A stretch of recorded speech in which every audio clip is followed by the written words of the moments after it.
ချစ်စွာတော့ဓမ္မမိတ်ဆွေပေါင်းလို့ခင်ဗျာမင်္ဂလာရှိသောနေ့တစ်နေ့ဖြစ်ပါစေလို့ကျေးဇူးစွာနှုတ်ခွန်းဆက်သပါရဲ့ခဏလေးဆုတောင်းအောင်ကောင်းကင်ဘုံ၌ရှိတော်မူသောကျွန်ုပ်တို့အဖထာမြတ်စွာဘုရားရှင်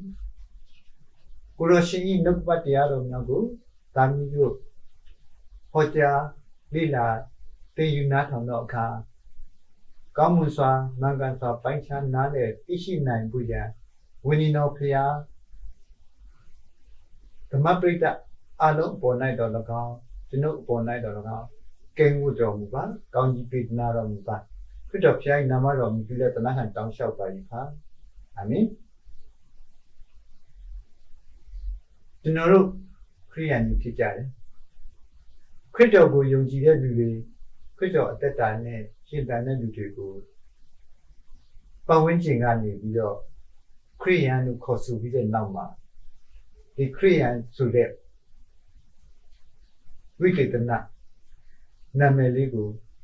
ကျွန်တော်တို့အဆက်ဆက်ခံလာခဲ့ပဲဖြစ်ပါတယ်ခရစ်တော်သူဘယ်သူလဲကျွန်တော်ကျမ်းစာတွေကအတိုင်းပဲကျမ်းစာတွေကတုံ့ပြန်ပြထားတဲ့အတိုင်းပဲကျွန်တော်တို့လေ့လာသွားမှာဖြစ်တဲ့အတွက်ကြောင့်ကျမ်းစာရဲ့ကောင်းနှုတ်ချက်တွေကိုကျွန်တော်ခဏခဏလမ်းနေရမှာဆိုလို့အဆင်ပြေအောင်လို့ဒီစာရွက်ပေါ်မှာကူချရေးထားပါလေသို့တော့တမန်ကျမ်းစာတွေကအတိုင်းပဲဖြစ်ပါတယ်ခရစ်တော်သူဘယ်သူလဲကျွန်တော်သိဖို့အရန်လိုအပ်ပါတယ်တမန်တော်ရှင်ယောဟန်ကဘယ်လိုပြောထားခဲ့တယ်လဲယောဟန်ပထမဆောင်ခန်းကြီး9အငယ်20မှာဖျားသခင်သားတော်သည်ကြွလာ၍မန်တော်ဖျားသခင်ကိုတည်တော်ဉာဏ်ပညာကိုငါတို့အားပေးတော်မူသည်ကို၎င်းငါတို့သိကြ၏မန်တော်ဖျားသခင်၌၎င်းသားတော်ယေရှုခရစ်၌၎င်းငါတို့၏တည်လျက်ရှိကြ၏ထို့သူသည်မန်တော်ဖျားသခင်ဖြစ်၏ခရစ်တော်ယေရှုသူ့ကိုခရစ်တော်ရဲ့တမန်တော်ကြီးတစ်ပါးဖြစ်တဲ့ရှင်ယောဟန်ကနေပြီးတော့ဖျားသခင်ဖြစ်တဲ့ဆိုတဲ့အကြောင်းကိုဖော်ပြထားတာဖြစ်ပါတယ်ခရစ်တော်ရှင်ပြန်ထမြောက်ပြီးတဲ့နောက်တနည်းတော့ရှေ့ရမြောက်တဲ့နေ့မှာသောမကိုရရှင်ကိုစမ်းသပ်ခဲ့တယ်တန်ရတန်ချက်တွေကိုစမ်းသပ်ပြီးတဲ့နောက်သူပြောခဲ့တဲ့စကားကိုလည်းယောဟန်ခရစ်ဝင်ကျမ်းထဲမှာမှတ်တမ်းတင်ထားတာတွေ့ပါတယ်ယောဟန်20အငယ်28မှာသောမကလည်းအကျွန်ုပ်၏အရှင်အကျွန်ုပ်၏ဖျားသခင်ပါတကားခရစ်တော်ကတူလေခရစ်တော်ဒီဖျားသခင်ဖြစ်ပါတယ်နောက်ပိုင်းမှာပြောင်းလဲလာတဲ့အသက်တာပြောင်းလဲလာတဲ့တမန်တော်ကြီးရှင်ပေါလုကလည်းဒီလိုပြောခဲ့ပါတယ်ယောမအခန်းကြီး9အငယ်9မှာခရစ်တော်ဒီလေဇာတိအမျိုးအဖြစ်ထိုသူတို့၏အမျိုးဖြစ်တော်မူ၏ထိုခရစ်တော်ဒီလေခတ်သိမ်းသောအရာတို့ကိုအစိုးရတော်မူ၍ထာဝရမင်္ဂလာရှိတော်မူသောဖျားသခင်ဖြစ်တော်မူ၏ကျွန်တော်ယုံကြည်နေတဲ့ယေရှုခရစ်ဒါကိုတမန်ကျမ်းစာကအခိုင်အမာပြောဆိုထားပါတယ်ဘုရားသခင်ဖြစ်တဲ့ဆိုတဲ့အကြောင်းတမန်တော်ကြီးပေတရုကလည်းဘုရားသခင်ဖြစ်တဲ့ဆိုတဲ့အကြောင်းကိုပေတရုဒုတိယဆောင်ခန်းကြီး1ငယ်1မှာတွေ့ရပါတယ်သူဖော်ပြထားတဲ့အချက်ကတော့ယေရှုခရစ်ကျွန်တမန်တော်ငါရှိမုန်ပေတရုသည်ကယ်တင်တော်မူသောအရှင်ငါတို့ဘုရားသခင်ယေရှုခရစ်၏ဖြောင့်မတ်ခြင်းတရားကိုငါတို့ယုံကြည်ပြီးမိတူသခင်ယေရှုကိုဘုရားသခင်အနေနဲ့ကျွန်တော်တို့ကိုဖော်ပြခဲ့တာကိုတွေ့ရပါတယ်။ကိုလောသဲဩဝါဒစာခန်းကြီး1ငယ်15မှာလည်းရှင်ပေါလုကဘယ်လိုပြောခဲ့လဲ။ထိုသားတော်သည်မျက်မြင်မရတော့ဘုရားသခင်ပုံတဏ္ဍတော်ဖြစ်၏ဝိညာဉ် တတ္တဝအပေါင်းတို့တွင်လည်းတာဝဖြစ်တော်မူ၏အကြောင်းမူကားထိုသားတော်သည်ကောင်းကင်ပေါ်မြေကြီးပေါ်မှာရှိသမျှသောယူပအရာအယူပအရာရာဇပလင်ဖြစ်စေအစိုးရချင်းတကိုးဖြစ်စေအထုအမြတ်ဖြစ်စေအာနာဇက်ဖြစ်စေခတ်သိမ်းသောအရာတို့ကိုဖန်ဆင်းတော်မူ၏ထိုသခင်အားဖြင့်၎င်းထိုသခင်အဖို့လုံငါ၎င်းခတ်သိမ်းသောအရာတို့သည်ဖန်ဆင်းရဖြစ်ကြသည်သားတော်သည်လည်းခတ်သိမ်းသောအရာမဖြစ်မီဖြစ်တော်မူ၍ခတ်သိမ်းသောအရာတို့သည်တကိုးတော်အားဖြင့်တည်ကြ၏နောက်တစ်ဖန်တိမောသေပထမဆောင်ထဲမှာအခန်းကြီး3ငွေ16မှာမန်တော်ကိုယ်ကွယ်ချီနည်းနည်းသောအရာသည်ကြီးစွာသောအရာဖြစ်ပြီးငင်းခုန်ရမရှိဖျားသခင်သည်ကိုယ်ခန္ဓာ၌ပေါ်ထွန်းတော်မူသည်ဟုတ်မှန်တော်မူခြင်းအကြောင်းသည်ဝိညာဉ်တော်အားဖြင့်ထင်ရှားပြီး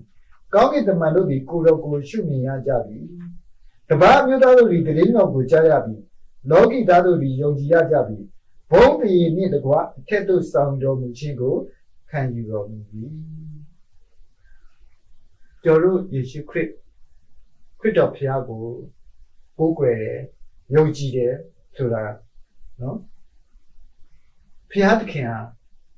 လူအနေနဲ့လူသားတစ်ယောက်အနေနဲ့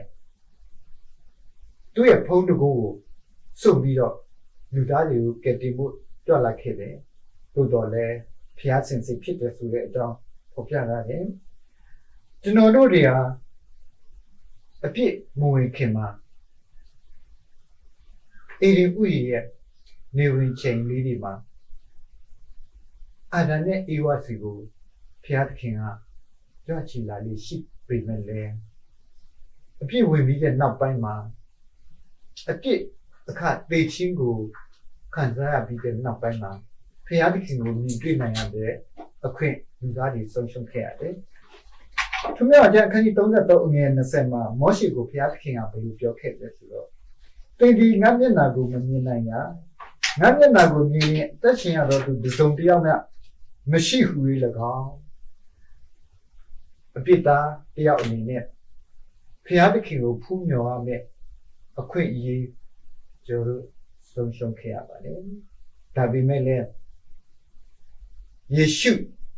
မိမိလူတို့ကိုအပြစ်မှကယ်ချုပ်မိသူအနေနဲ့လူစားပြီးခံယူပြီးတော့စင်ကွက်ကြွရောက်လာခဲ့ပါတယ်ဟေရှာအခန်းကြီး40အငယ်3နဲ့5မှာဆိုလို့ရှိရင်ဖော်ပြထားတဲ့အကြောင်းအရာမှာနှစ်ချင်းဆရာယောဟန်ရဲ့အကြောင်းအရာကိုကျွန်တော်တို့တွေ့ရှိရမယ်ခရစ်ဝင်ကျမ်းတွေထဲမှာ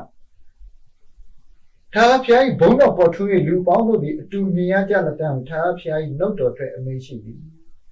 မဿဲ3:1-3ထိုကာလကဗိဇံဆရာယောဟန်သည်ပေါ်ထွန်းလျင်ကောင်းကင်နိုင်ငံတော်သည်တည်လူနီးသည်ထိုကြောင့်နောင်တရကြလောယူဒတော်၌ဟောလေ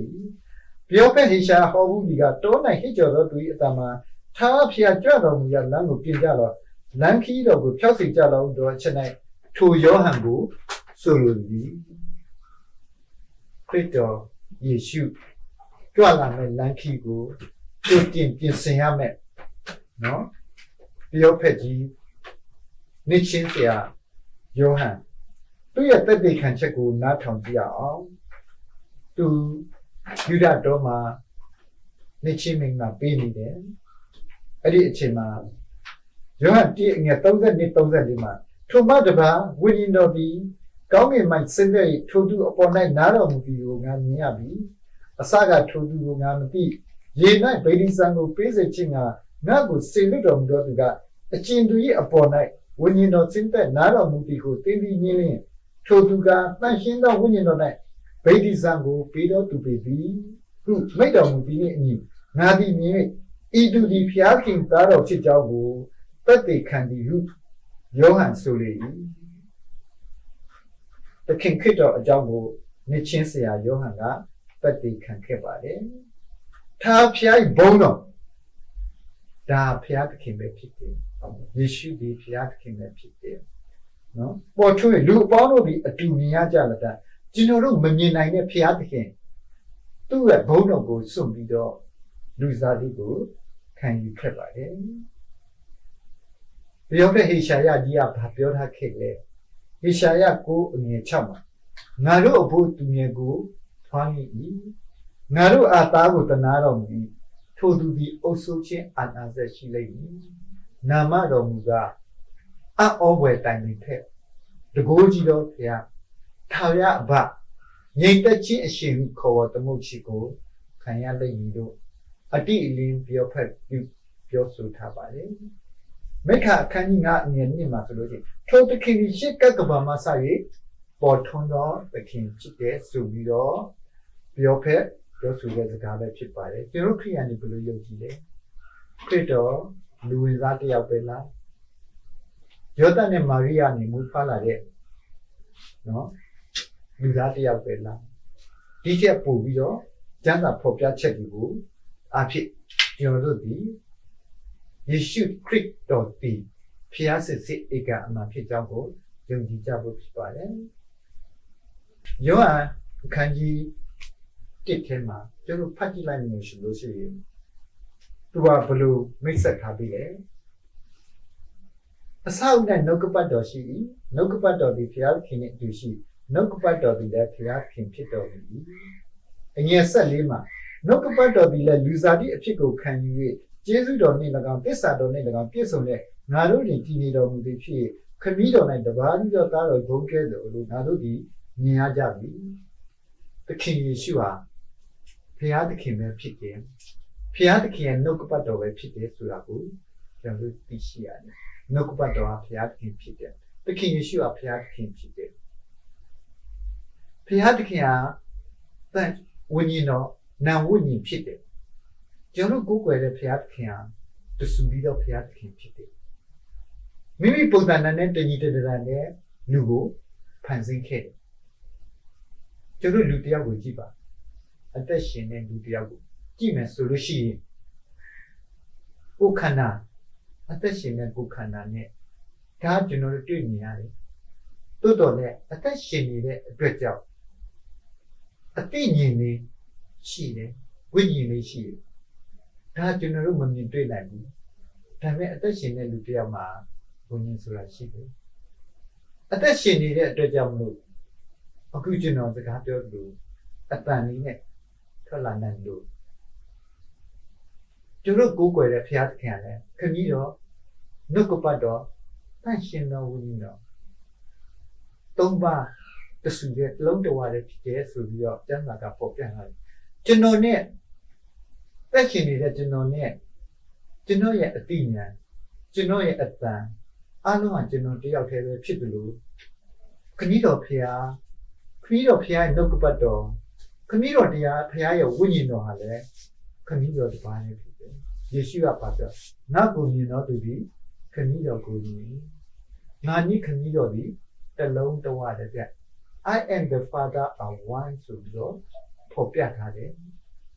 ဒါကိုကျွန်တော်တို့ကြည့်ချင်းအဖြစ်ကျွန်တော်တို့ကိုးကွယ်သောဘုရားသခင်ဒီတဆူပြီးတော့ဘုရားသခင်သခင်ယေရှုဒီနှုတ်ကပတ်တော်ဒီဟူသောဘုရားသခင်လူအမြင်လူသားတွေအတူတူမြင်ရတဲ့အခါမှာ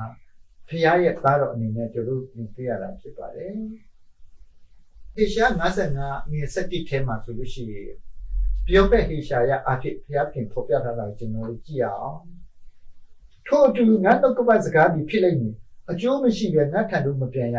ငါအလိုကိုပြည့်စုံစေမည်ငါစေခိုင်းသောအမှု၌အောင်လိမ့်မည်ယေဟောဝါအမည်ရှိတဲ့ကျွန်တော်ခမည်းတော်ဘုရားသခင်ဟာသူ့ရဲ့နှုတ်ကပတ်တော်ကိုစေလွတ်ခဲ့တယ်နော်အကျိုးမရှိပဲငါစီကိုမပြန်ရဘူးငါစေခိုင်းတဲ့အမှုမှာအောင်မြင်မယ်ငါအလိုပြည့်စုံစေမယ်ဆိုပြီးတော့ဖော်ပြခဲ့တယ်ယောဟန်1:4မှာခုနကျွန်တော်ပြောခဲ့တယ်နှုတ်ကပတ်တော်ဒီလည်းလူစားသည့်အဖြစ်ကိုခံယူ၍ကျေးဇူးတော်၌၎င်းသစ္စာတော်နှင့်၎င်း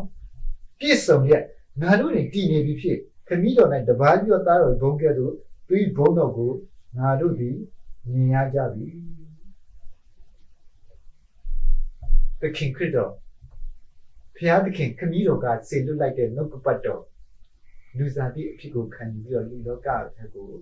စင်သက်ကြရောက်လာခဲ့တယ်။ဘာအတွက်ကြောင့်လဲ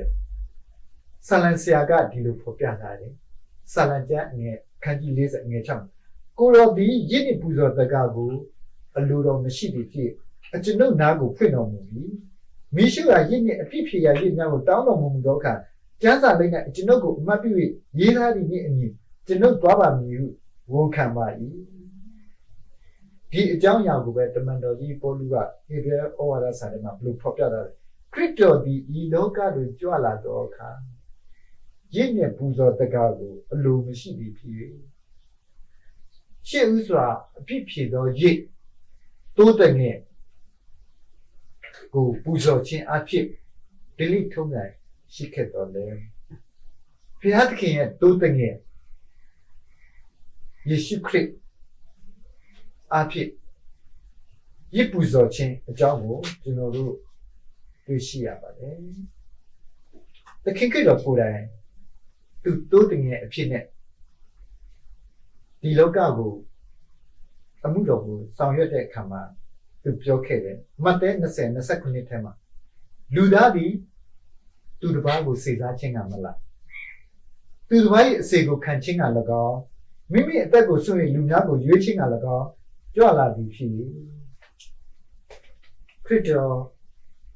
အရှင်တကာတို့ရဲ့အရှင်ဘုရင်တကာတို့ရဲ့ဘုရင်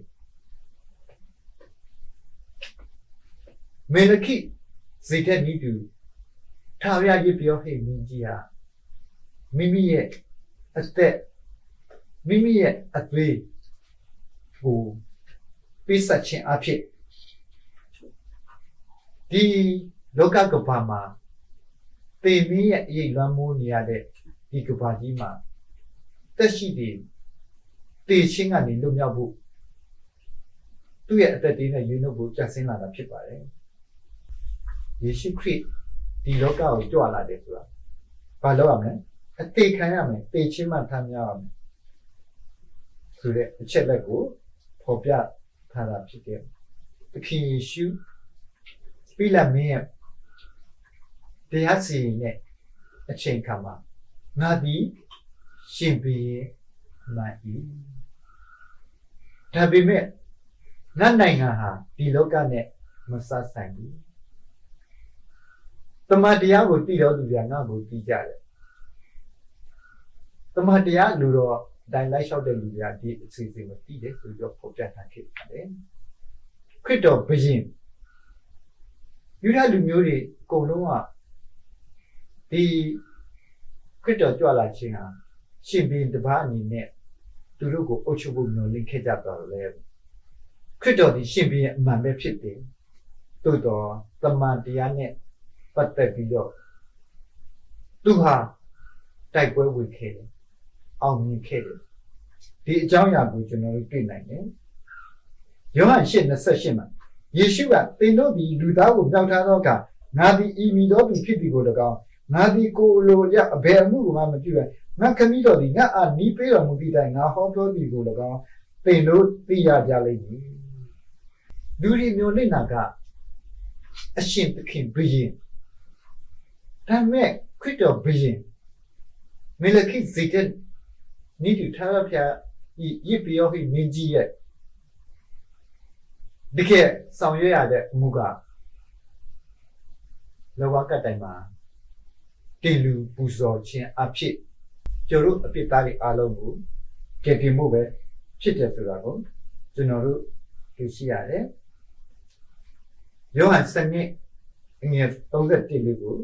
ကျွန်တော်ဖတ်ပြပါမယ်ယခုတွင်ဤလောကသည်တရားစီရင်ခြင်းကိုခံရ၏ယခုတွင်ဤလောကကိုအစိုးရသောမင်းသည်ပြင်ထုတ်ခြင်းကိုပြင်တို့နှင်ထုတ်ခြင်းကိုခံရလိမ့်မည်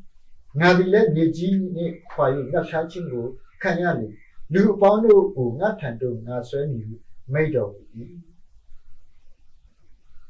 ခရစ်တော်ဒီလောကကိုကြွလာတာစာရမဏေရဲ့ဩဇာတက်ရောက်မှုကိုအဆုံးသတ်စေခဲ့ခြင်းနဲ့ဖြစ်ပါတယ်ဒီလောကကိုအစိုးရတော်မင်းကိုနှင်ထုတ်ခြင်းဖြစ်ပါတယ်အလဟတ်ကတော့မဟုတ်ခဲ့ပါဘူးသူ့ရဲ့အသက်အသွေးကိုပြီးခဲ့ပါတယ်မြတ်တတ်တာပေါ့သူ့ရဲ့အသက်သွေးကိုပြီးခဲ့တဲ့စာရမဏေရဲ့အုပ်ချုပ်မှုကိုနှင်ထုတ်ခဲ့ပြီးချင်းကနေရှင်ပြန်ထမြောက်ခဲ့ သေချင်းကိုအောင်မြင်ခဲ့တယ်ဆိုတာကိုတွေ့ရှိရတယ်လူအပေါင်းတို့ယုံကြည်သူအပေါင်းတို့ကိုငါထံသို့ဆွဲနေငါဒီထမြောက်ခြင်းအကြောင်းတက်ရှင်ခြင်းအကြောင်းပြီးငါကိုယုံကြည်တော်သူသည်ပေလွန်တော်လဲရှင်လိမ့်မည်ခမည်းတော်၏အလိုကိုဆောင်မှုဒီလောကကိုလွှတ်လာတာငါအားပေးတော်သူတို့တွေတစုံတယောက်ကိုမှမပြောက်စေရပဲထမြောက်စေခြင်းက၎င်းဒီလိုမျိုးကျမ်းစာကဖော်ပြထားခဲ့တယ်ခရစ်တော်ကိုယုံကြည်တဲ့လူတွေအသွေးတော်နဲ့ရွေးနှုတ်ခြင်းကိုယုံကြည်တဲ့လူတွေကတနေ့သက်ရှင်ရတယ်ငါဒီကိုယ့်အသက်ကိုစွန့်ရင်တစ်ဖန်ပြန်ယူရတော့အခက်ရှိ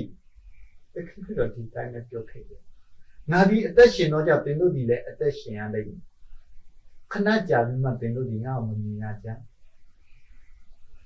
လောကီသားတို့ဒီမမြင်ရတော့တော်လည်းသင်တို့ဒီမြင်ရကြလိမ့်မယ်ခဏဆိုတဲ့အတိုင်းအတာလေးတစ်ခုကိုကျမ်းစာထဲမှာဖော်ပြထားတာရှိတယ်ဒီခဏဆိုတဲ့အတိုင်းအတာကပါလေခရစ်တော်အသေးခံခြင်းရှင်ပြန်ထမြောက်ခြင်းနဲ့ငါဒီတော့ရင်သင်တို့နေစရာရက်ကိုပြီးစင်ပြီးမှတဖန်လာပြန်ပြီးငါရှိရရက်၌သင်တို့ရှိစေခြင်းကသင်တို့ကိုငါထံသို့သိမ်းဆဲမယ်အဲ့ဒီအချိန်လေးအဲ့ဒီအချိန်ကသူတဖန်ပြန်ကြွလာမယ်အချိန်ဒီခဏတာလေးတွေ့မှာနော်ကျွန်တော်တို့ဒီနေ့ပြန်တွေ့ကြအောင်ငါဒီအသက်ရှင်တော့ကြပင်တို့ဒီလည်းအသက်ရှင်ရလိမ့်မယ်သခင်ခရစ်တော်လူသားတစ်ယောက်အနေနဲ့အသက်ရှင်တဲ့အခါမှာသူ့ရဲ့အမှုတော်ဆောင်ထဲမှာလူတွေမတတ်နိုင်တဲ့အကြောင်းအရာလေးတွေကိုတမန်တရားကတမန်ကျမ်းစာကမှတ်တမ်းတင်ထားတာကိုကျွန်တော်ပြန်ကြည့်အောင်ကျွန်တော်အားလုံးသိတယ်မောင်ငါးလုံးနဲ့ငါးနှစ်ကောင်ပြိတ္တကမိမနဲ့တငယ်မဆိုနဲ့ယောက်ျားကြီးပဲရောက်နားထောင်တော့ရှိတယ်အတိတ်ကမရှိဘူးဒီမှုခက်နောက်တစ်ခုမုတ်လေး9လုံးနဲ့ငါးလေးနည်းနည်းဒါနဲ့ရောက်4000လောက်ကိုသူကျွေးခဲ့တယ်ဒါဘယ်သူတတ်နိုင်လဲဖျားမလေးဘယ်သူမှမတတ်နိုင်ဘူးကဲစနေနေ့အရွယ်သမီးလေးတည်သွားပြီအိပ်ပျော်နေတယ်ခွန်လူလိုက်တယ်ဘယ်သူတတ်နိုင်လဲတခင်ရှိတတ်နိုင်တယ်မုဆုမရဲ့သားအတူပါချဖို့ထွက်လာခဲ့ပြီဝမ်းနဲ့ကြည်ကွဲနေရတဲ့အချိန်ဒီသားငယ်ကိုပြန်ရရှင်တန်စေခဲ့တယ်ဒါလူသားတွေလုပ်နိုင်တဲ့ကိစ္စမဟုတ်ပါဘူးဖျားတာနေလုပ်နိုင်တဲ့ကိစ္စဖြစ်ပါတယ်သင်္ချိုင်းတွင်မှာ၄ရက်ရှိနေတဲ့လာဇရုသူဒီလဲအပုတ်ကောင်ဘဝကနေပြီးတော့အသက်ပြန်ရှင်ရတဲ့အခွင့်အရေးကိုရရှိခဲ့တယ်ဒါတွေအကုန်လုံးဟာလူသားတစ်ယောက်အနေနဲ့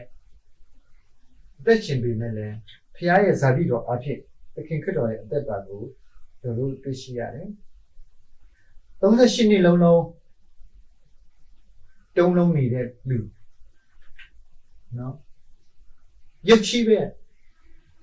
ကိုယ်အိယာလက်ကိုစောင်းပြီးတော့ထွက်သွားနိုင်ခဲ့တယ်မွေးကလေးကမျက်စိကန်းနေတဲ့လူမျက်စိပြန်မြင်ပါတယ်ဒါရီယာဖခင်ရဲ့တကူတော်ကြီးပါဖခင်ရဲ့အမှုတော်ဆောင်ရွက်တဲ့နေရာမှာယုံကြည်ဖို့လက္ခဏာကြီးဖြစ်တယ်18နှစ်ပတ်လုံးခါကုန်းနေတဲ့အမျိုးသမီးနတ်ဆွဲတဲ့အမျိုးသမီးတခဏချင်းမှပဲပြန်လေကောင်းမွန်သွားခဲ့တယ်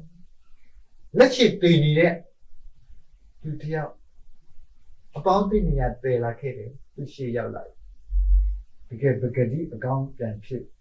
သွားခဲ့တယ်နောက်ရေကိုစပြည့်ရဖြစ်စီလို့ဂါလိလဲအိုင်ကြီးပေါ်မှာ ရာသီတုကျန်းတန်းနေတဲ့အချိန်မှာလိုင်းတဘိုးထနေတဲ့အချိန်မှာလမ်းလျှောက်ပြီးတော့ကြောက်ချီခဲ့တယ်လိုင်းတဘိုးထနေတဲ့အခြေအနေမှာဒီလိုက်တွေကိုငြိမ်သက်စေခဲ့တယ်ဒီအချက်လက်တွေအကုန်လုံးဟောင်းကျတို့ယုံလောက်တဲ့သက်တွေကျမ်းစာရဲ့ဖော်ပြချက်တွေ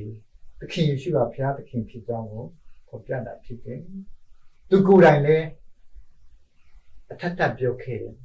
လူသားကမြောက်ထားခြင်းခံရမယ်3 ရက်မြောက်သောနေ့မှာပြန်ရှင်ပြန်ထမြောက်မယ်ဓမ္မတိကျမ်းတစ်ခုလုံးမှာတမန်တော်တွေရဲ့ပြောကြားချက်တွေတွင်တင်ချက်တွေပြန်တက်တည်ခံချက်တွေပြန်ကြည့်မယ်ဆိုလို့ရှိရင်ယေရှုသည်ခရစ်တော်ဖြစ်ကြောင်းယေရှုသည်အသေးခံပြီးတဲ့နောက်3 ရက်မြောက်တဲ့နေ့မှာရှင်ပြန်ထမြောက်တဲ့အကြောင်းယေရှုသည်ဘုရားသခင်ဖြစ်တယ်ဆိုတဲ့အကြောင်းယေရှုသည်ခရစ်တော်ဖြစ်တယ်ဆိုတဲ့အကြောင်းကိုအထူးတစ်ဖြစ်နော်တင်ပြထားတာကိုကျွန်တော်တို့သိရှိရတယ်ကျွန်တော်တို့သခင်ယေရှုကိုယုံကြည်ရင်ဘာလုပ်ရမလဲသခင်ယေရှုဘာပြောခဲ့တယ်လဲကောင်းကင်နိုင်ငံတော်ဒီလူနီးပြီးနောင်တရကြတော့နောင်တနဲ့ဆက်ဆိုင်တဲ့တရားကိုသခင်ယေရှုဟောခဲ့ပါတယ်ဒီနောင်တနဲ့ပတ်သက်လို့ဆိုလို့ရှိရင်ယောမအခန်းကြီး1ကိုကျွန်တော်တို့ဖတ်ကြည့်မယ်ဆိုလို့ရှိရင်ဘာတွေ့ရလဲဆိုတော့ဘုရားသခင်ဤယေရှုတော်ဒီတင့်ကိုနောင်တလမ်းတို့တွေးဆောင်တွေကိုမတိမမတ်ပဲကြွယ်ဝစွာယေရှုပြုတော်မူခြင်းသိခံတော်မူခြင်းစိတ်ရှည်တော်မူခြင်းကိုမထီမဲ့မြင်ပြုသလိုဘုရားသခင်ကျွန်တော်တို့ကိုဒီပေမေအရေးလမ်းမိုးနေတဲ့အပြစ်သားတွေကနေပြီးတော့ကဲထုတ်လာခြင်းဟာယေရှုတော်တက်တက်ပဲဖြစ်ပါတယ်လူတစ်ယောက်ဟာတက်ရှိစရာမွေးဖွားလာပြီးတော့တဏှိတော့ခါမှာပေကြီးပျက်စီးသွားရတယ်ပတ်စံအဖြစ်လည်းပြန်ရွေးလို့မရဘူးတကူအာနာအဖြစ်လည်းပြန်ရွေးလို့မရဘူးပေဆုံးသွားတဲ့ခါမှာဘာမှကိုယ်နောက်ကိုမပါခဲ့ဘူးဘာမှမပါပဲလောကထဲကိုကြွလာလို့ဘာမှမပါပဲနဲ့လည်းပြန်ထွက်သွားရတယ်အသက်ဆိုတာအရန်တန်ဖိုးရှိပါတယ်ဒီထာဝရအသက်ကိုရဖို့အတွက်ခရစ်တော်ဒီလောကကိုကြွဆင်းလာခဲ့တယ်ဘုရားသခင်လူစားကြီးအဖြစ်ခံယူပြီးတော့သူ့ရဲ့အသက်အသွေးနဲ့ကျွန်တော်တို့ကိုရွေးခဲ့ပါတယ်ဒါဟာယေရှုတော်တက်တက်ပဲဖြစ်ပါတယ်ကျွန်တော်တို့ကုလိုကောင်းမှုတွေနဲ့လုပ်ယူလို့ရတာမဟုတ်ပါဘူးစာရမဏေကိုကြီးစွာသောပေးဆက်ခြင်းအဖြစ်ပေးဆက်ခဲ့ရပါတယ်လူအာရန်ဒီကဘာကြီးကိုအုပ်ချုပ်ခွင့်ဘုရားသခင်ပေးထားခဲ့တယ်သူ့ရဲ့ကြာဆုံးခြင်းအဖြစ်ကဘာကြီးတစ်ခုလုံးကစာရမဏေလက်အောက်ကိုရောက်ရှိခဲ့တယ်စာရမဏေကခရစ်တော်ကိုဘယ်လိုပြောခဲ့တယ်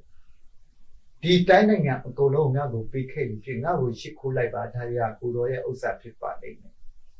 ဆရာမဏေလက်အောက်ကိုရောက်ရှိသွားခဲ့တိုးတော်လဲ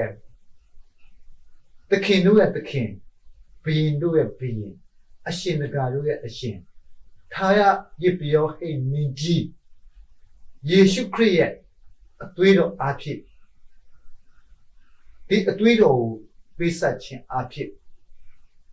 ကျွန်တော်တို့ဒီအပြစ်စီရင်ခြင်းကလွတ်မြောက်ပြီအလကားရပြီမဲ့တန်ဖိုးကြီးကြီးမားမားပေးဆက်ခဲ့ရတာကိုကျွန်တော်တို့တန်ဖိုးထားတတ်ရမှာဖြစ်ပါတယ်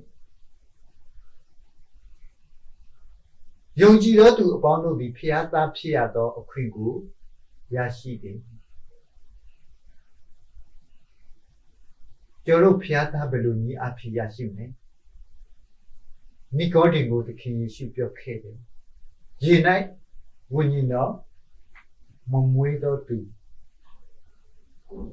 ဗိဓိဆာမခံသောသူနိုင်ငံတော်မဝင်ရမမြင်ရပြောခဲ့တယ် ယုံကြည်ရင်ကျွန်တော်တို့ဘာလုပ်ရမလဲယုံကြည်ကျွန်တော်ဗေဒိဇခံဝိညာဉ်တော်မူဖခြင်းကိုခံရဒါယုံကြည်ခြင်းအပြရုပ်ဖြစ်ပါတယ်တနည်းအားဖြင့်သခင်ယေရှုရဲ့ဖြောင့်မတ်ခြင်းဝတ်လုံကိုယူတင်ဝတ်ဆောင်ခြင်းပဲဖြစ်ပါတယ်ကျွန်တော်တို့ရဲ့အသက်တာပြောင်းလဲသွားဖို့လိုတယ်ကျွန်တော်တို့လောကီသားကနေပြီးတော့ဖျားသားဖြစ်ရတဲ့အခွင့်ကိုကျွန်တော်တို့ရရှိပြီးဖြစ်တယ်ဖျားခင်နဲ့ကျွန်တော်တို့မေတ္တာရာပြုကြပြီးဖြစ်တယ်ကျွန်တော်တို့ကလောကီသားထဲကဖျားသားသမီးတွေဖြစ်ကြပြီဖျားသားဖြစ်ရတဲ့အခွင့်ကိုကျွန်တော်တို့ရရှိခဲ့ပြီးဖြစ်တယ်ခရစ်တော်ရဲ့အသွေးနဲ့ရွေးနှုတ်ခြင်းကိုယုံကြည်သောအဖြစ်ကျွန်တော်တို့ရဲ့အသက်တာပြောင်းလဲမှုကလိုအပ်တယ်ဆိုတဲ့အကြောင်းကိုယောဟန်3:8ထဲမှာဖတ်ကြည့်ရင်ပိုပြီးရှင်းရှင်းလင်းလင်းပြရမယ်။မယုံကြည်သောသူကယခုပင်အပြစ်စီရင်ခြင်းကိုခံရ၏။ကျွန်တော်တို့ရဲ့အသက်တာမပြောင်းလဲဘူးဆိုတာကကျွန်တော်တို့မယုံကြည်မှုကိုပြသတယ်။ကျွန်တော်တို့ဖျားသားဖြစ်ရပြီးကျွန်တော်တို့အသက်တာပြောင်းလဲဖို့ကအထူးလိုအပ်ပါတယ်ဒီနေရာမှာဗာပြောချင်တယ်ကျွန်တော်တို့ခရိယာန်တွေထဲမှာအရန်ယူပန်းစားတဲ့ကြမ်းချက်လေးရှိပါတယ်ဟုတ်တယ်ဘုရားခင်ရဲ့ကျေးဇူးတော်ကြောင့်ကျွန်တော်တို့ကယ်တင်ခြင်းကိုရရှိတယ်ကိုယ့်ရဲ့ကုသိုလ်ကောင်းမှုကိုယ့်ရဲ့အစွမ်းအစဘာတစ်ခုမှမပါခဲ့ပါဘူးကျေးဇူးတော်တက်တက်ပဲဖြစ်တယ်တော်တော်လည်းဂိယုဏတော်နှင့်ကြွယ်ဝတော်မူသောဘုရားသခင်ငါတို့ကိုချစ်တော်မူသောမဟာမေတ္တာတော်အဖြစ်ဒုစရိုက်အပြစ်၌ပေလျက်ရှိနေသောငါတို့ကိုခရစ်တော်နှင့်အတူအသက်ရှင်တော်စေတော်မူ၏ကျေးဇူးတော်ကြောင့်သာကယ်တင်ခြင်းသို့ရောက်ရ၏ယေရှုခရစ်အဖြစ်ငါတို့ကိုထမ်းမြောက်စေ၍ကောင်းကင်အရာ၌နေရာပေးတော်မူ၏အကြောင်းမူကားထိုသခင်အဖြစ်ငါတို့၌ကျေးဇူးပြု၍ကျေးဇူးတော်၏လုံခြုံဝခြင်းကိုနောင်ကပ်လာနိုင်ထင်ရှားစေမည်အကြောင်းဖြစ်သည်ယုံကြည်သောအဖြစ်ကျေးဇူးတော်ကြောင့်ကယ်တင်ခြင်းသို့ရောက်ရ၏အိုးဖျားသခင်ရဲ့ကြွယ်ဝတဲ့ကျေးဇူးတော်အဖြစ်ကျတို့အပြစ်တရားရဲ့ခသေခြင်းကနေလွတ်မြောက်လာခဲ့ပြီကျတို့ရဲ့အကျဉ်းစာရိတ္တအဖြစ်ကယ်တင်ခြင်းကိုရတာမဟုတ်ဘူးကျတို့အစွမ်းစားအနာဆက်အဖြစ်ကယ်တင်ခြင်းကိုရတာမဟုတ်ဘူးကြီးမားတဲ့ပေးဆက်ခြင်းအဖြစ်တာလည်းကယ်တင်ခြင်းကိုရရှိတာဖြစ်တယ်ဒါကြောင့်မို့လို့ကျမ်းစာကဘယ်လိုဖော်ပြတာလဲယုံကြည်သောအဖြစ်ကျေးဇူးတော်ကြောင့်ကယ်တင်ခြင်းတို့ရောက်ရ၏ကိုအလိုလျောက်ရောက်ပြီမဟုတ်ဖျားခင်တနာတော်မူရာဖြစ်သည်ကိုကုသိုလ်တော်ကြောင့်ကယ်တင်တော်မူခြင်းတို့ရောက်ပြီမဟုတ်တို့ဖြစ်ရဲ့အဘယ်သူမျှဝါကြွားစရာအခွင့်မရှိဘဲကြောင့်ဒီဟူကငါတို့သည်ကောင်းသောအကျင့်တို့ကိုကျင့်ရမည်အကြောင်းယေရှုခရစ်၌ပြုပြင်၍ဖန်ဆင်းတော်မူရာဖြစ်ကြ၏ထိုကောင်းသောအကျင့်တို့၌ငါတို့သည်ကျင့်ရမည်အကြောင်းဖျားသခင်သည်ငါတို့ကိုပြင်ဆင်တော်မူနေပြီကျတို့လေကားထစ်လေးတွေကတစ်ချစ်ချင်းပဲတက်သွားရပါတယ်ကြော်ခွပြီးတော့သွားလို့မရကြပါဘူးဒီနည်းတူပဲကျတို့ကတိချင်းစီမံကိန်းမှာလည်းဘယ်လိုတွေ့ရလဲဆိုတော့အစဉ်တိုင်းလေးကျွန်တော်တို့ဆင်ခြင်ကြည့်ကြအောင်ယေရှုတော်ကြောင့်ကတိချင်းကိုရပါတယ်ရန်သူဖြစ်လဲပင်ဘုရားခင်သားတော်အသေးခံခြင်းအဖြစ်ဘုရားသခင်နဲ့မိတ္တရာပြုရတဲ့အခွင့်ကိုကျွန်တော်တို့ရရှိတယ်ဘုရားခင်သားဖြစ်ရတဲ့အခွင့်ကိုရရှိတယ်အလကားရပြီမဲ့လေတန်ဖိုးကြီးကြီးပြေးဆက်ခဲ့ရတာကိုကျွန်တော်တို့သိရတယ်ကျွန်တော်အသက်တာပြောင်းလဲဖို့လိုအပ်ပါတယ်ကျေးဇူးတော်ကြောင့်ကယ်တင်ခြင်းကိုရတယ်ဘုရားသားသမီးတွေဖြစ်တဲ့ကျွန်တော်တို့ဟာကောင်းတဲ့အသက်တာနဲ့ရှင်သန်သွားဖို့ဟာအထူးတစ်ဖြစ်ဘုရားခင်ရဲ့အလိုတော်ပဲဖြစ်တဲ့ဆိုတာကိုတွေ့ရှိရတယ်ကျေးဇူးတော်ကြောင့်ဒါကယ်တင်ခြင်းလို့ရောက်ရတယ်နော်ယေရှုခရစ်၌ပြုပြင်တော်မူရာဖြစ်ကြတယ်ဘုရားခင်အလိုတော်ရှိတယ်ကောင်းတဲ့အသက်တာနဲ့ရှင်သန်သွားဖို့ဖြစ်ပါတယ်ဒီနေရာမှာကျွန်တော်တို့ခွေးဟာ မိမိအန်ဘတ်ကိုပြန်စားတယ်ဝက်ကရေဆေးပြီးမှရှေ့မှာပြန်ပြီးလူတယ်ဖြောက်မှတ်တဲ့တိမ်မှုကလေးသတင်းစကားကိုသိပြီးမှပြန်ပြီးတော့ဖောက်ပြန်သွားတဲ့လူတွေဟာတခင်ခစ်တော်လောကကတိုင်မှာတင်တတ်တဲ့လူတွေနဲ့အတူတူပဲနောင်တဆိုတာသူတို့မှမရှိနိုင်တော့ဘူးဒီလိုနည်းအဖြစ်ကျွန်တော်တို့ကျမ်းစာကတုတ်တင်ထားတာရှိတယ်ဒါကြောင့်မို့လို့ကျွန်တော်တို့အသက်တာကိုစစ်မှန်စွာပြောင်းလဲဖို့လိုအပ်ပါတယ်တခင်ခစ်တော်ရဲ့အတွေးတော်ဟာကျွန်တော်တို့ရဲ့အော်တပစိတ်ကလေးကိုဖြူစင်တန့်ရှင်းစေတယ်ကျွန်တော်တို့ဟာဘုရားသားမျိုးတွေဖြစ်ကြပြီကျမ်းစာဘာတုတ်တင်ထားလဲတသက်လုံးဒီပထမဆောင်အခန်းကြီး9အငယ်4မှာတခင်ခစ်တော်ပြန်ကြွလာမယ့်နေ့ချီဆောင်ခြင်းနေ့ထာဝရအသက်ကိုရရှိမယ့်နေ့တစ်နေ့အဲ့ဒီနေ့ညီကိုတို့ထိုနေ့ရက်ဒီတစ်ခုကဲ့သို့သင်တို့အပေါ်သို့ရောက်လာနေကြောင်းသင်တို့ဒီမောင်မိုင်း၌နေကြပြီမဟုတ်သင်တို့အပေါင်းဒီအလင်းဤသားနေ့ဤသားဖြစ်ကြ၏ညဤသားမောင်မိုင်းဤသားမဟုတ်တို့ဖြစ်အခြားသောသူတို့ဒီအိပ်ပျော်တကယ်လို့ငါတို့ဒီမအိပ်ပျော်ပဲတမန်တတိရှိ၍စောင့်ကြကုန်အံ့တမန်တော်ကြီးပေါလုကကျွန်တော်တို့ဖျားသားမိတို့ကိုတိုက်တွန်းတာဖြစ်ပါတယ်လောကီသားပြီမဲ့လည်းလောကီသားအဖြစ်ကနေတော့ဖျားသားမိတွေဖြစ်တဲ့ကျွန်တော်တို့ရဲ့အသက်တာထွန်းနေမှုလိုဖြစ်ပါတယ်တခင်ယေရှုဘာပြောခဲ့လဲယောဟန်8အငယ်7မှာငါဒီဤလောက၏အလင်းဖြစ်ငါနောက်သို့လိုက်တော်သူဒီမောင်မိုင်းနိုင်မတော်မလားအသက်ဤအလင်းကိုရလိမ့်မည်ဟုမိန့်တော်မူတခင်ခစ်တော်ဟာဒီလောက၏အလင်းဖြစ်တယ်တောင်ပေါ်ဒေသနာထဲမှာလည်းတခင်ခစ်တော်ဘာပြောခဲ့လဲမဿဲ9အငယ်7မှာသင်တို့ဒီဤလောက၏အလင်းဖြစ်ကြ၏သူတို့ဘာလို့ဒီသင်တို့ဤကောင်းသောအကျင့်ကိုမြည်၍ကောင်းကင်ဘုံ၌ရှိတော်မူသောသင်တို့အဖိုက်ဂုဏ်တော်ကိုချီးမွမ်းစေခြင်းကသူတို့ဘာရှိ၌သင်တို့၏အလင်းကိုလင်းစေကြလော့ယောဟန်3:21မှာလည်းတမန်တရားကိုကျင့်တော်သူမူကားမိမိအကျင့်တို့သည်ဖျားသခင်အလိုတော်နှင့်ညီသည်ကိုထင်ရှားစေခြင်းကအလင်းတို့ချီးကပ်သည်ဟုဟောတော်မူ၏ကျွန်တော်တို့ဖျားသခင်ရဲ့သားသမီးကြီးဆိုရင်ကျွန်တော်တို့အသက်တာကောင်းသော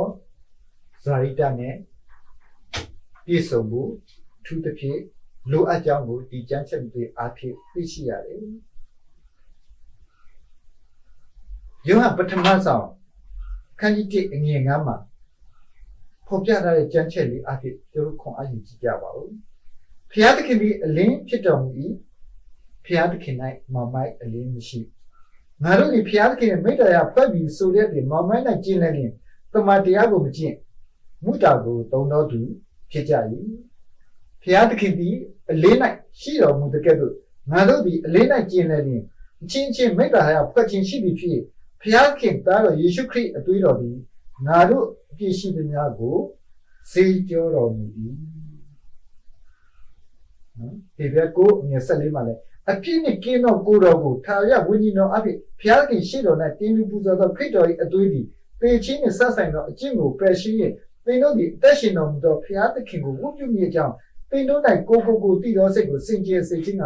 တာ၍တတ်နိုင်တော်မူသည်မဟုတ်တော့ခရစ်တော်ရဲ့အသွေးအဖြစ်ကျွန်တော်တို့ရဲ့အော်တပစိတ်ကလေးနော်ဖြူစင်တန်ရှင်းရတဲ့အခွင့်ကိုရရှိခဲ့ပြီဗိတိဇန်ခံရဆိုတာရေမှပလုံးတို့နှိမ့်မြုပ်လိုက်တာအဲ့ဒီထက်ပိုပါတယ်နော်စိတ်နှလုံးပြောင်းလဲခြင်းကိုဆိုလိုပါတယ်မိမိအပြစ်ကိုဖော်ပြဝန်ချပြီးတော့ဗိတိဇန်ခံခြင်းဖျားသားအဖြစ်ခံယူခြင်းအဖြစ်ခရစ်တော်ရဲ့အသွေးတော်ဟာဆိုလို့ရှိရင်ကျတို့အပြစ်ရှိများကိုဖြေလွတ်တယ်ကျတို့ရဲ့အော်တပတ်စိတ်ကိုစင်ကြယ်စေခဲ့ပါပြီဖျားသားဆိုတဲ့မျိုးစေ့ကတန်ဖို့ဘယ်လောက်ကြီးလဲဆိုတော့ကျမ်းစာကဒီလိုဖော်ပြထားတယ်ဒီရောအခန်းကြီး3ငယ်9မှာဖျားခင်ဖြစ်ပွားစေတော်မူသောသူကဒုစရိုက်ကိုမပြုတတ်အကြောင်းမူကားထိုသူ၌မျိုးစေ့တော်တည်လျက်ရှိ၏ဒီရဲ့စိတ်ဆိုင်လို့ရှိရင်ဒီရဲ့ဒီပဲပြီးမယ်ဘူးစိတ်ဆိုင်ရင်ဘူးဒီပဲ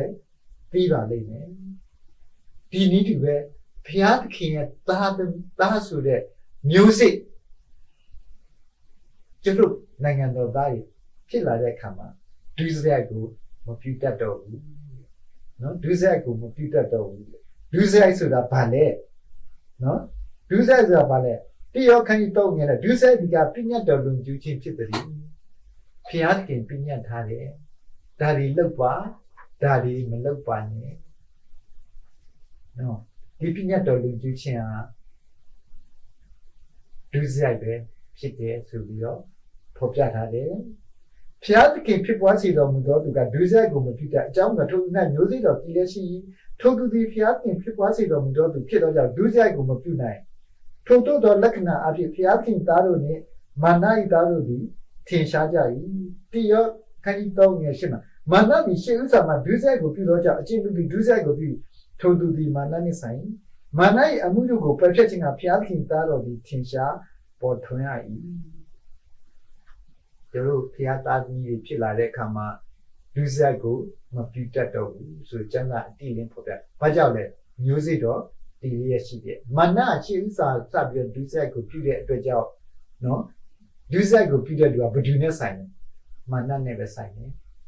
နော်ဒါကကျွန်တော်ခွဲခြားပြီးတော့သိရမှာဖြစ်ပါတယ်ဆိုတော့နော်ကဲ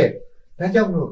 ကျွန်တော်တို့အနေနဲ့ဘုရားသားသမီးတွေဖြစ်လာတဲ့အခါမှာထာဝရအသက်ကိုရရှိပြီဖြစ်တယ်ထာဝရအသက်ကိုရရှိပြီဖြစ်တယ်ကျမ်းစာကဒီလိုဖော်ပြထားတယ်ယောဟန်19:73မှာထာဝရအသက်ဟူမူကားမန်တော်ဘုရားသခင်တဆူပြီးဖြစ်တော်မူသောကိုယ်တော်ကို၎င်းစေလွတ်တော်မူသောယေရှုခရစ်ကို၎င်းသိကျွမ်းခြင်းသည်ထာဝရအသက်ထာဝရအသက်ဘယ်သူကိုသိဖို့လိုလဲဒါကြောင့်မကျော်ခရိယန်နေပါမယ်မိယေရှုကိုရပြီလားမိတတ်ကြတယ်တခင်ယေရှုကိုရတယ်ဆိုတာထာဝရအသက်ကိုရတာပဲလေခဲဒါဆိုလို့ရှိရင်တခင်ယေရှုကိုရတယ်ဆိုတာဘာလဲထာဝရအသက်ရတယ်ဆိုတာဘာလဲထာဝရအသက်ဟူမူကားမန်တော်ဘုရားသခင်တဆူပြီးဖြစ်တော်မူသောကိုယ်တော်ကို၎င်းစေလွတ်တော်မူသောယေရှုခရစ်ကို၎င်းသိကျွမ်းခြင်းမူဘုရားကိုသိတယ်သခင်ယေရှုခရစ်ကိုသိတယ်ဒါဆိုကတိချင်းရပြီထာဝရအသက်ရပြီဘလို့သိလဲဒီရောက်ခန်းကြီးနဲ့အငယ်သုံးမှာသောသခင်ကိုကိုယ်တိုင်သိကျွမ်းပြီးကိုဘယ်လိုသိရပြီဟူမှာပညာတော်တို့ကိုစောက်ရင်သိရပြီထိုသခင်ကိုငါသိဟုပညာတော်တို့ကိုမစောက်ဘဲလဲဆိုတော်သူသည်မုတာကိုသုံးတော်သူဖြစ်၏ကျွန်တော်တို့ဖျားသခင်ရဲ့တာသမီဖျားသခင်နဲ့သိကျွမ်းနေဆိုလို့ရှိရင်ဖျားရဲ့နော်ပညာတော်တွေကိုစောက်ရှောက်ဖို့လိုတယ်ငါစကားကိုနားမထောင်ဘဲနဲ့ငါ့ကိုသခင်တို့ဘာကြောင့်ခေါ်တယ်လဲသခင်ယေရှုပြောထားခဲ့တဲ့စကားလေးတွေကိုကျွန်တော်တို့သိရှိရမယ်သခင်ယေရှု तू ဘာလုပ်လဲ तू ဖျားသခင်ဖြစ်တယ် तू ဘာလုပ်လဲ तू ဖျားသခင်နှုတ်ကပတ်တော်ဖြစ်တယ်တိနာတောင်ထိပ်ပေါ်မှာဘုရားခင်နှုတ်ကပတ်တော်ကဘာကိုပြောခဲ့လဲကျွန်တော်အားလုံးသိတယ်ပညာတော်10ပါးကိုပြောခဲ့တယ်နာမတစ်ပါးအခြားသောဘုရားကိုမကိုးကွယ်နဲ့မလောက်ပါနဲ့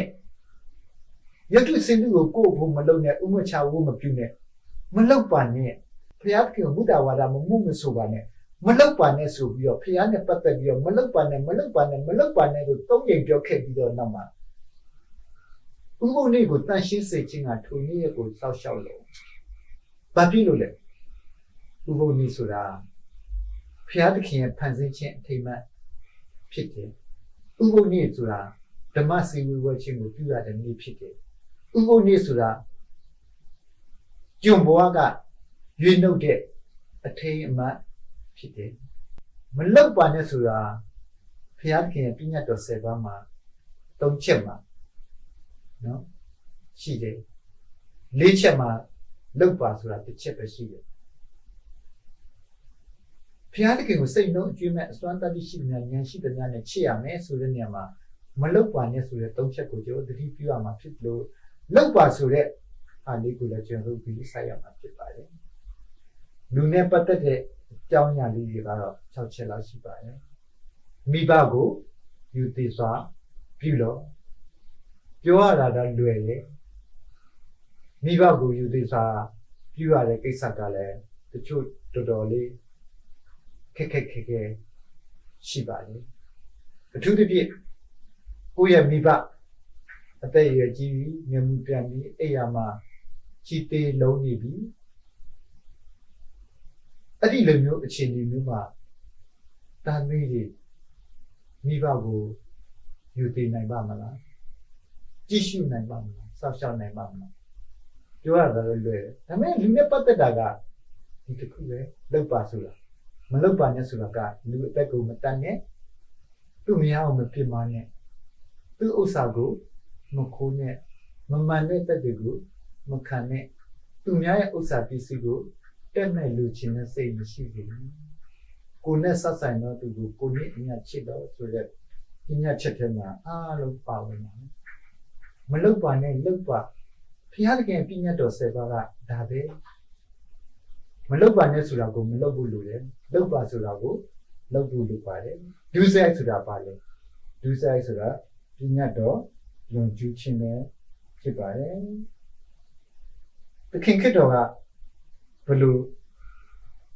တတိပေးထားလဲဆိုတော့ကြီးနဲ့လမ်းကျဲတဲ့လမ်းလေးနှစ်လမ်းရှိပါလေတိုးရီကိုခြုံပြီးတော့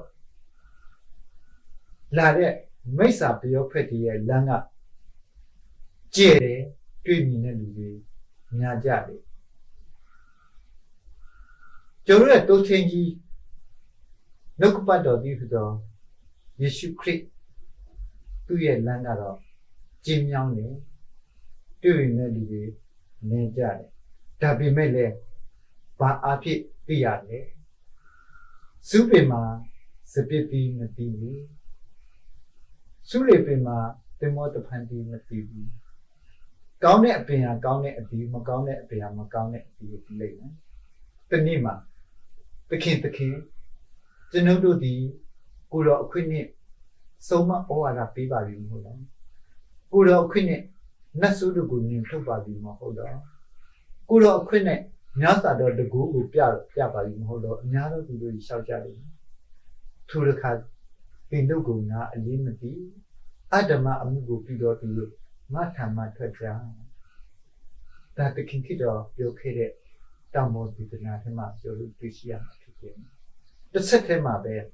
အကျဉ်သူဒီငါဟောပြောတော့ဤစကားကိုကြားယူနားထောင်ထိုသူဒီကြောက်ပေါ်မှာတိဆောက်တော့ပညာရှိနေသူကြောင်းကိုငါပြမယ်နော်မိုးရွာတယ်လေပင်တိုက်တယ်ရေကြီးတယ်ဖောင်ဒေးရှင်းနဲ့တူထားတဲ့အတွက်ကြောင့်ပြိုလဲခြင်းမရှိဘူးတခင်ကတော့ဒီပြောထားတဲ့သတိစကားကျင်းတဲ့လမ်းကျဲတဲ့လမ်းမာယွနဲ့ပျော်ဖက်တယ်ဒါကိုသတိမထားမိရင်တော့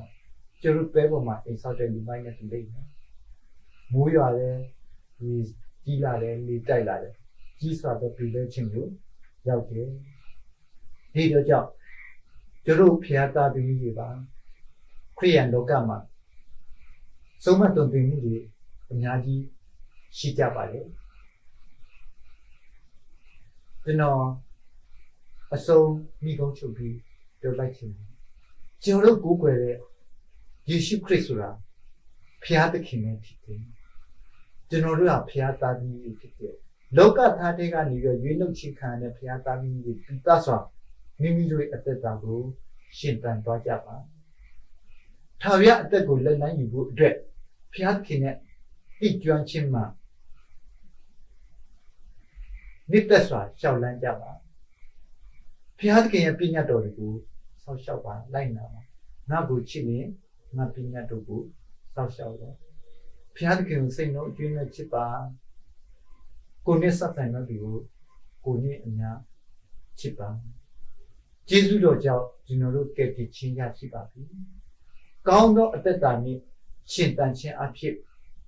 ခရစ်တော်တဖန်ကြွလာ၍နိုင်ငံတော်တို့ချီဆောင်ခြင်းကိုစောင့်ကြိုနိုင်သောသာသမီအသီးဖြစ်ပါစေလို့တိုက်တွန်းလို့ဆိုရင်လည်းဒီကုန်းချုပ်ပါလေအားလုံးပေါ်ဘုရားသခင်ကောင်းကြီးမင်္ဂလာချပေးပါစေ